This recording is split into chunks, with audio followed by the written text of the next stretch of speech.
Now, I consider myself to be a libertarian, though I want a government. I want less government, especially less government interference in people's lives. But the way this Labour government under Trotskyist Keir Starmer are behaving, I'd consider it to be a dictatorship, and I'm definitely against that. It is evident that it's treating other demographics and communities completely differently to others, and that's not fair. There is a two-tier justice system, there is a two-tier policing system. And as for Keir Starmer himself, well, it's one law for us and another for him. When he retires, he's made damn sure that his private pension remains tax-free. He constantly berated the Tory government at the time for being neck-deep in corruption and scandal. And look at him now.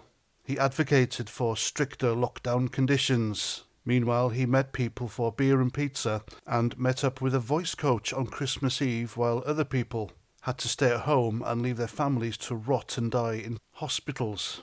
And then there's the political prisoners, the most famous one, of course, being Tommy Robinson.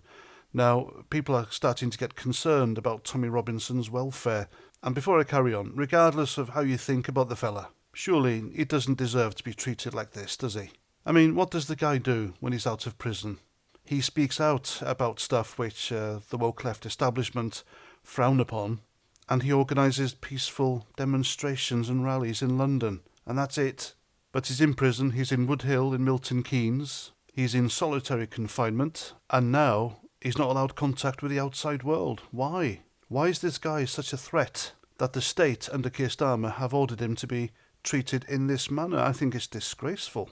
The guy isn't a murderer, he's not a terrorist. It's all politics, baby, that's all it is. Alright, he pled guilty to a civil offence, but still, to deny him visitations from friends and family, I think it goes too far. And it has to go against his human rights, doesn't it? I mean, that's still a thing now, am I right? Or do human rights only apply to actual criminals and illegal migrants these days? You tell me.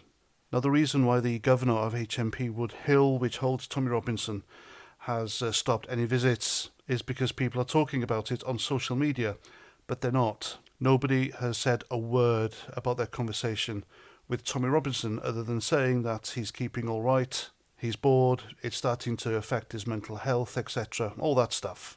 But nothing political. They're not giving away the guy's opinions on anything. They're keeping to the governor's strict rules. And this has been going on now for over a week, and it's rather concerning. What's happened to him? Has he been assaulted? Is he ill? Or is it the state really turning the screws on the guy to silence him once and for all? Who knows? But like I said earlier, regardless of who he is, he doesn't deserve to be treated like this. And I think it would be a terrible injustice against the guy, and the people as well, that the state are allowed to isolate a person simply because of their politics. It's not right, is it? Different laws for different people. Remember the Southport incident? Nobody was allowed to talk about the fellow, were they? Keir Starmer put a complete ban on people talking about the case. Even MPs in Parliament weren't allowed to use their parliamentary privilege to talk about it. Yorkshire Police yesterday put out a statement on X warning people not to talk about the fatal stabbing of a 15-year-old schoolboy while at school. I wonder why, and is it the government implementing this policy? You can talk about some cases, but not others. Even the mainstream media were gagged and people were being warned not to talk about it. Yet some guy burned a Koran the other day, and Greater Manchester Police not only named him, but gave out his address as well. So make of that what you will, ladies and gents. This country is turning into a socialist hellhole, and it's so bad even I'm thinking about standing for election the next time it comes around, because talking about it every day on YouTube doesn't really cut the mustard. I need to do something. And taking them on in Parliament seems the only way these days. What do you reckon?